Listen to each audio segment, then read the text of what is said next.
Welcome back to Vismayam news 24. இன்றைய நாளுக்கான குவைத்தின் செய்திகளை பார்க்கலாம். செய்திகளுக்குள் செல்ல முன் எமது சேனலை சப்ஸ்கிரைப் செய்து கூடவே நோட்டிஃபிகேஷனையும் ஆன் செய்து வைத்துக் கொள்ளுங்கள். நாங்கள் பதிவிடும் வீடியோக்களை தவறாமல் பார்க்க முடியும்.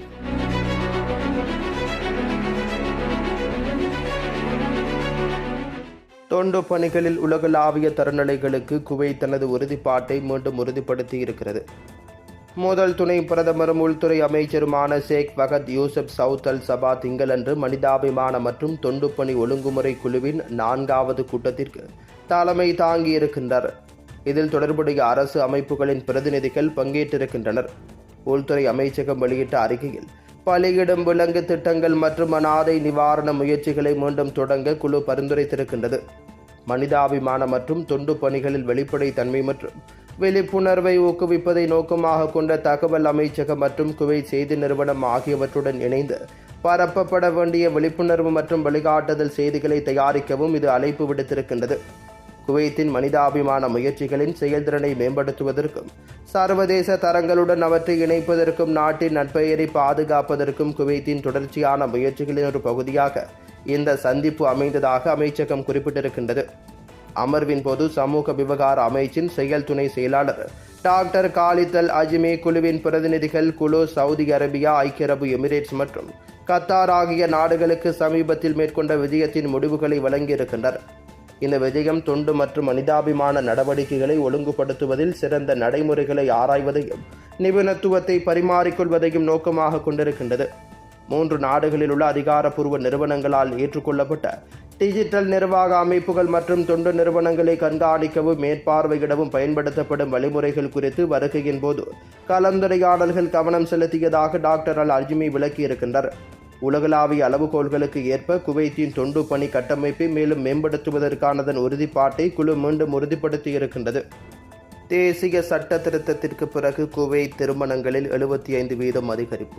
தேசிய அடையாளத்தை வலுப்படுத்துதல், பொது ஒழுங்கை பேணுதல் மற்றும் ஒரு வெளிநாட்டு பெண் குவைத்தானுடன் திருமணம் செய்து கொள்வது குவைத் ஆவதை உள்ளடக்காது என்று கூறும் 8வது பிரிவு ஒழிப்பு ஆகியவற்றை நோக்கமாக கொண்ட குவைத் தேசிய சட்டத்தின் சில விதிகளில் திருத்தம் செய்யப்பட்டதன் மூலம் குவைத் பெண்கள் குவைத் ஆண்களை மணக்கும் எண்ணிக்கை 75% அதிகரித்துள்ளது மற்றும் வெளிநாட்டு திருமணங்களின் விகிதம் குறைவடைந்திருக்கின்றது.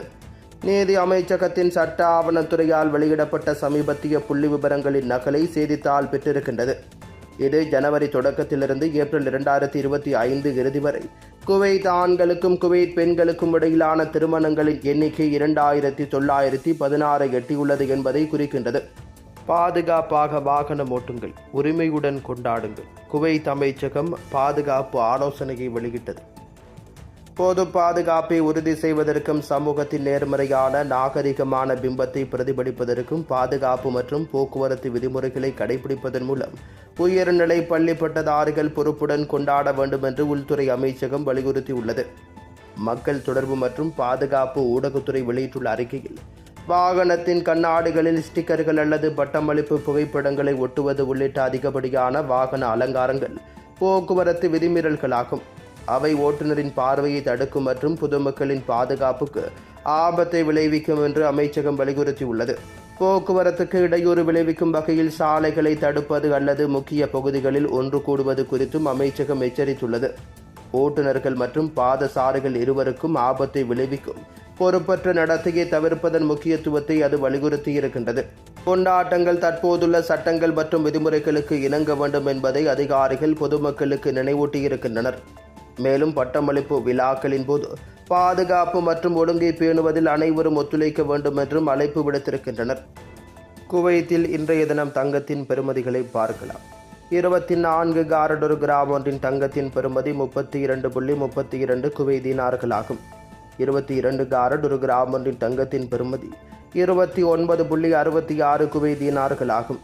21 காரட் ஒரு கிராம் ஒன்றின் தங்கத்தின் பெறுமதி 28.31 குவைத் தீனார்களாகும். 18 காரட் ஒரு கிராம் ஒன்றின் தங்கத்தின் பெறுமதி 24.27 குவைத் தீனார்களாகும். குவைத்தின் இன்றைய நாணய மாற்று விகிதங்களை பார்க்கலாம். ஒரு குவைத் தீனார் ஒன்றின் இந்திய பெறுமதி 279.24 இந்தியன் ரூபாய்களாகும். ஒரு குவைத் தீனார் ஒன்றின் இலங்கை பெறுமதி 976.48 இலங்கை ரூபாய்களாகும். ஒரு குவைத் தீனார் ஒன்றின் பங்களாதேஷ் பெறுமதி 398.58 பங்களாதேசி டகாஸ் ஆகும்.